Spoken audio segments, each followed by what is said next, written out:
ঢুকানোর পর যদি আওয়াজ না হয়? কি আপামনি, ঢোকানোর পর যদি আওয়াজ না হয়? কিরে ভাই, এইটা আবার কোন জিনিস যা ঢোকানোর পর আবার আওয়াজও হয়? আমি তো ভাই বুঝতে পারলাম না কিছু। আচ্ছা তারপর? তাহলে বুঝে নিয়েন। আরে ভাই, আমি তো কিছু বুঝতেছি না, কি এমন ইম্পর্টেন্ট জিনিস আপামনি যা ঢোকানোর পর আওয়াজ না হলে আমাদেরকে আবার বুঝেও নিতে হবে? আপনার ইয়ারফোন নষ্ট। ও আচ্ছা, কথাটি তাহলে ইয়ারফোনের জন্য ছিল।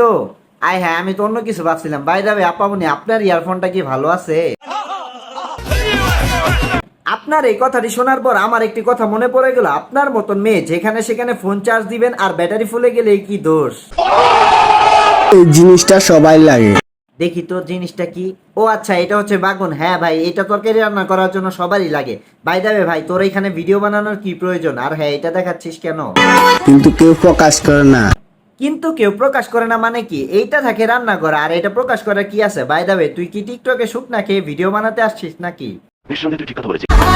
যার মুখনি ভালো লাগবে। যার মুফুনি ভালো লাগবে মানে কি? তুই কি টিকটকে বেগুনের বিজনেস করতে আসছিস? সে আমার ইনবক্স মেসেজ দাও। ওহ, ইনবক্সের কথা মনে করে ভালোই করেছেন। আপনার মা আপনার বোন আমার ইনবক্সে মেসেজ দিয়ে বলে, বাবা বেগুন আছে? আমি আন্টিকে বলে দিলাম, আন্টি আমি তো বেগুনের ব্যবসা করি না, আপনার ছেলে করে। মাগো, আমি আবার কি করলাম? আমি তো ভালোই ভালোই ট্রাফিকের দায়িত্ব পালন করতে গেছিলাম, আর আপামনি নাকি বলে ঢাকাতে জ্যাম শুধু আমারই কারণে হয়। এইটা কোনো কথা? আরে আপামনি, আমি তো সেই দিন সেইখানে জাম ছুটাইতে গেছিলাম, আমি তো জাম লাগাইতে যাই না। আর হ্যাঁ, আপনাদের মতন মেয়েদের কারণে জাম লেগে যায় সেইখানে। এইবার ঠিক কথা বলছেন আপামনি, ঢাকাতে জ্যাম শুধু আপনাদের কারণেই হয়, কারণ আপনাদের মতন কিছু টিকটকার গিয়ে সেইখানে ট্রাফিকের দায়িত্ব পালন না করে টিকটক ভিডিও বানায়। अरे रुको जरा, सबर करो, बोला था धक्का बुक्की नहीं करने का। কে আপামনি, আমি নাকি?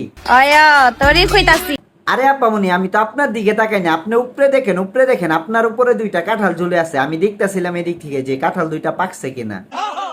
তুই কিন্তু সেই। ইয়ে মানে হ্যাঁ, আপনাকেই দেখতেছিলাম।